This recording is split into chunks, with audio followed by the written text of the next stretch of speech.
And when they get in trouble overseas, they call on the U.S. Marines. And look at what we've done for them. And we subsidize them. And we deregulate them.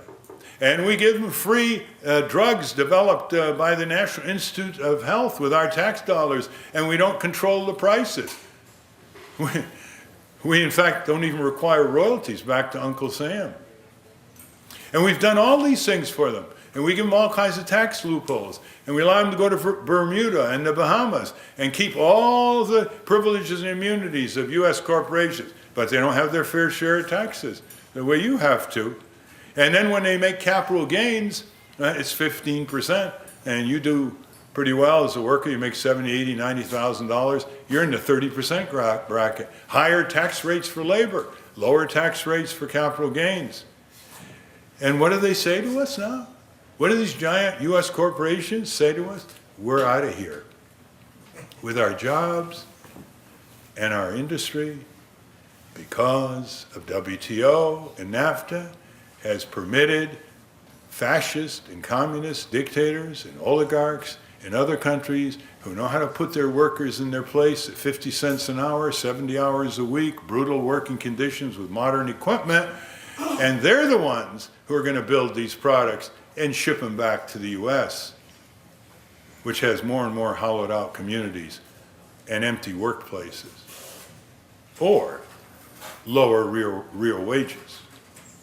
So I want to try to make you angry, because without fire in your belly, the knowledge doesn't work. There's an old Chinese proverb, 14th century, Ming Dynasty. It goes this way: to know and not to do is not to know. To know and not to do is not to know. Across the continents, go back 2,100 years or so, Marcus Cicero, the ancient Roman orator and lawyer, defined freedom this way: freedom is participation in power. Isn't that the best, really grounded definition of freedom? Because that's a good yardstick. By that yardstick, how much freedom do we have? The deception of the contented classes.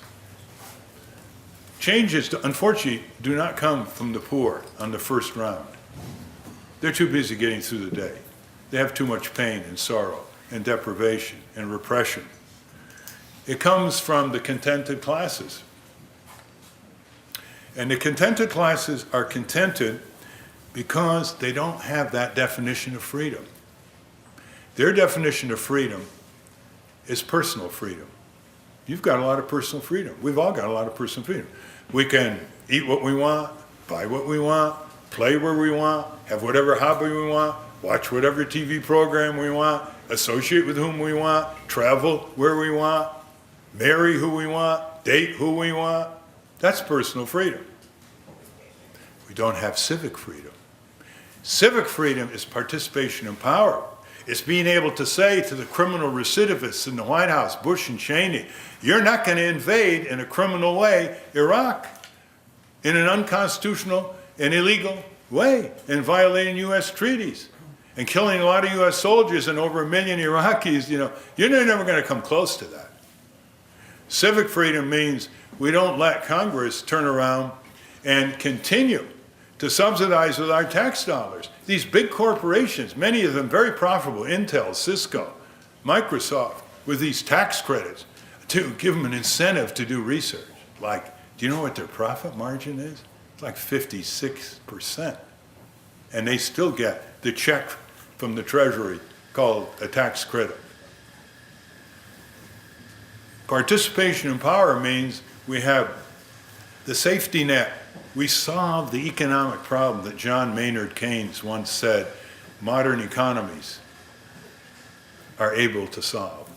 You know what solving the economic problem is? That means Scandinavia, no poverty. That means the necessities of life are assured by a community called a government, local, provincial, state, national. We have all the wealth to do that and more. People work very hard. There's no such thing as lazy poor folk. There are individuals who are like that way. But overall, It's amazing how hard people work. We are the hardest working people in the Western world, including Japan, in terms of hours. In fact, now the computer age has eliminated the requirement of employers to pay overtime. People take their computers home and they know that they better put more time in and produce the task at hand. Nobody tells them that. Nobody records it. They don't have to pay overtime. It's just understood, isn't it? It's just understood. All right, let's raise the indignation level a little higher. What does Bush talk about all the time? Terror, terror, terror. It's really stateless terror he's talking about, 9/11, etc. But by pursuing this war on terror in Iraq and other places, he's increasing the number of young men who are motivated to develop the skills of sabotage and violence. That's what the CIA has found. That's what General Casey and others have said. Our military presence in Iraq, for example, is a recruiting ground and training ground for more and more of these young men. And so our entire country, and unevenly, it's Iraq, Afghanistan, Iraq, Afghanistan. After a while, you know, this really falls right into Bush's hands. After 9/11, look at his political advantage. He chills out the Democrats. He silences a lot of dissent. He distracts attention from necessities here at home that he doesn't particularly want to upset his corporate friends in dealing with. He makes his corporate buddies richer, Homeland Security budgets, you know, Halliburton, KBR, you know, Blackwater, on and on. And he concentrates power enormously in the White House at the expense of the courts and Congress. What's there not to like? I mean, with that kind of incentive, why would you even spend a minute on the 65,000 Americans who die every year from air pollution, the 58,000 Americans who die every year from occupational disease and trauma? That's an EPA figure for air pollution and OSHA figure for worker deaths. Why would you even bother paying attention to 100,000 people who die from medical negligence in hospitals every year? The 18,000 people who the National Academy of Science say die every year because they can't afford health insurance. Am I overloading you? You know, we're up to 300,000 pretty soon. And none of the candidates talk about this. I mean, Bush does, McCain and Obama. These two candidates are basically the representatives of the corporate status quo. You would think with all the mainstream press reporting corporate crimes, Wall Street, Enron, WorldCom, ripoffs, cheating, and they do in the national evening news from time to time, 60 Minutes more often. And they don't even have a platform on cracking down on aggressive corporate crime, fraud and abuse, looting pensions, looting and draining savings and mutual funds. I mean, what are they there for? Why do we keep them there? Oh, because one party's not quite as bad as the other.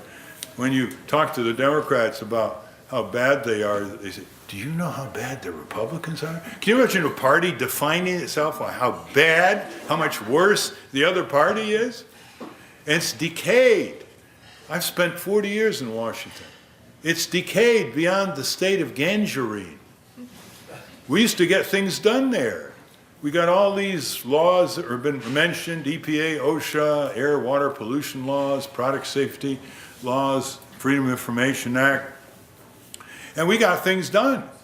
The lead in people's bodies went down because we got lead out of gasoline, and lots of people are living now who would have been killed in motor vehicles.